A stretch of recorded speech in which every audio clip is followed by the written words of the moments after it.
Hello friends. तो आज हम स्टार्ट करते हैं, मतलब जो हमने सीरीज स्टार्ट की थी क्वेश्चंस की ज्योग्राफी में, उसमें कुछ और क्वेश्चंस की बात करते हैं।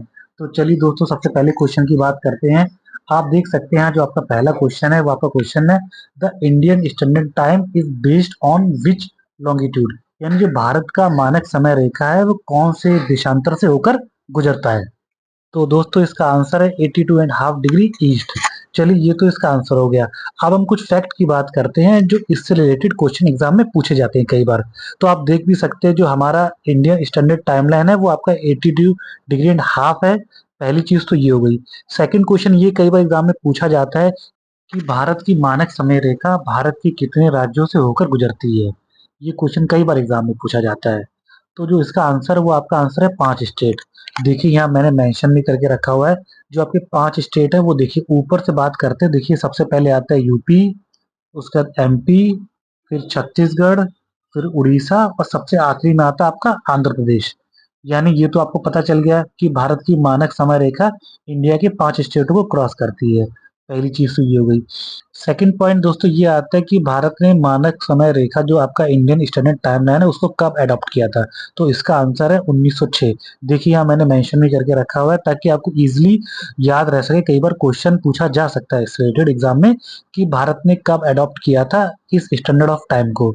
तो आपका आंसर रहेगा 1906। ठीक है दोस्तों। अगली चीज ये है कि आपको पता होना चाहिए जो हमारा इंडियन स्टैंडर्ड टाइमलाइन है वो हमारा जीएमटी से 5.5 घंटे आगे है। दोस्तों क्वेश्चन अराइज होता है जीएमटी क्या होती है। तो जो आपकी जीएमटी होती है वो आपकी होती है ग्रीनविच मीन टाइम। तो आप कह सकते हैं जो हमारा जो हमारा अर्थ होता है वो गोल आकार का होता है। तो हम लोग ने क्या किया है, जो नॉर्थ पोल जो साउथ पोल है ना, इन दोनों पोल को जोड़ते हुए कुछ वर्टिकल लाइंस को खींचा है अर्थ के चारों तरफ। इमेजिनरी लाइन है और इन्हीं लाइन को हमने बोला है लॉन्गिट्यूड। तो आप देख सकते हो जो जीरो लॉन्गिट्यूड होता है उसको ही हम लोग बोलते हैं ग्रीनविच लाइन, या फिर आप कह सकते हैं प्राइम मेरिडियन। दोस्तों जो हमारी ग्रीनविच लाइन है वो ब्रिटेन का जो शहर है लंदन वहां से होकर गुजरती है। तो दोस्तों कई बार क्वेश्चन आता है कि ग्रीनविच लाइन के पास सबसे सबसे पास कौन सा शहर स्थित है। तो उसका आंसर आपका रहेगा लंदन। ठीक है। अब दोस्तों देखो एक होता है क्या, जो हमारा अर्थ है वो हमारा कैसा करता है रोटेट, वेस्ट टू ईस्ट। दोस्तों होता है कि जो प्राइम मेरिडियन है अगर हम उसे ईस्ट की तरफ मूव करेंगे तो हमारा जो टाइमलाइन है वो बढ़ेगा, और अगर हम वेस्ट की तरफ मूव करेंगे तो हमारा टाइमलाइन क्या होगा, घटेगा। दोस्तों आप देख भी सकते हैं प्राइम मेरिडियन से 180 डिग्री तक आप अगर वेस्ट की तरफ जाएंगे तो आपका टाइमलाइन क्या होगा, घटता रहेगा। और अगर आप यही ईस्ट की तरफ जाएंगे तो आपका टाइमलाइन क्या होगा, बढ़ता रहेगा। तो आप कह सकते हैं हमारे पास टोटल जो लॉन्गिट्यूड है वो आपके कितने हैं, 360। ठीक है दोस्तों।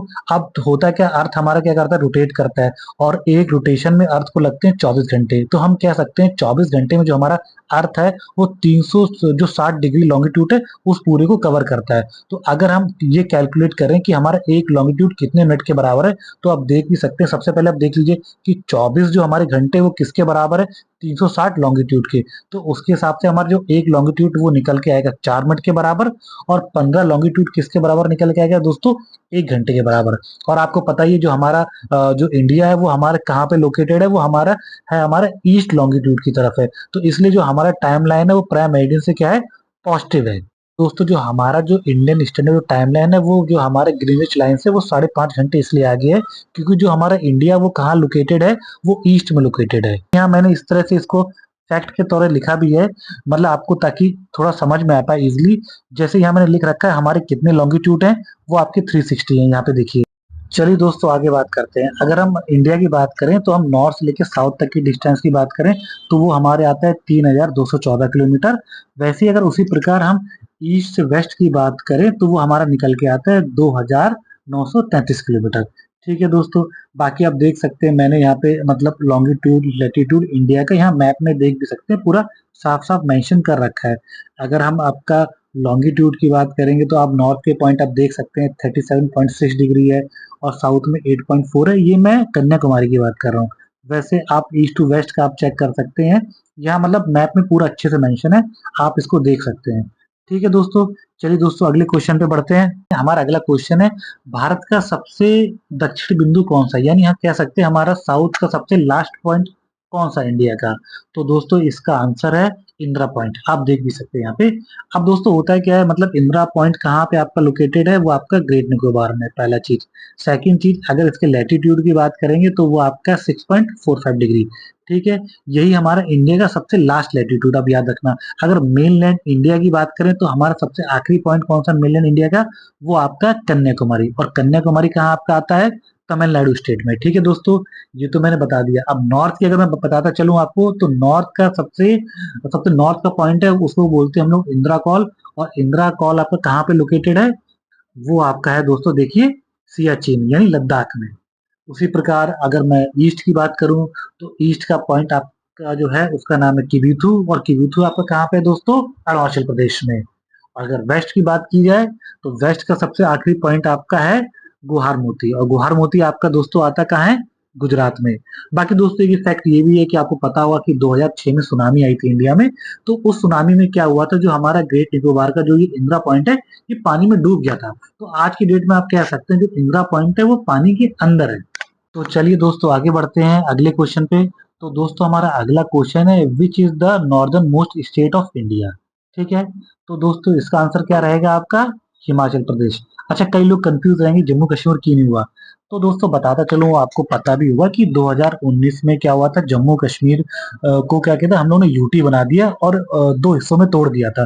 तो आज की डेट में जो आपका जो जम्मू कश्मीर है, वो कोई स्टेट नहीं रह गया, वो यूटी रह गया है। मतलब दो यूटी बन गए हैं। एक का नाम हमने रख दिया जम्मू कश्मीर और एक का नाम रख दिया लद्दाख। दोस्तों कुछ और फैक्ट के बारे में बात करते हैं जो आपके एग्जाम से रिलेटेड अच्छे क्वेश्चन बन सकते हैं जम्मू कश्मीर और लद्दाख के बारे में। तो दोस्तों आपको पता होगा कि जो भारत में जो सियाचिन ग्लेशियर है, वो भारत का सबसे बड़ा ग्लेशियर है। और वो आपका कहाँ लोकेटेड है, लद्दाख में, पहली चीज तो। बाकी दोस्तों लद्दाख में एक पास है, उसे बोलते हैं उमलिंग ला पास। और वो पास वो आपका 19,024 फीट पे है। यानी जो ये पास है, ये वर्ल्ड का सबसे हाईएस्ट जो रोड है, वो इसी पास पे है। बाकी दोस्तों एक वूलर करके झील है, वो आपकी जम्मू कश्मीर में आती है। और वूलर झील भारत की सबसे बड़ी ताजे पानी की झील है। यानी कई बार क्वेश्चन बन सकता है, which is the largest fresh water lake in India, तो आपका उसका आंसर क्या रहेगा, वूलर झील।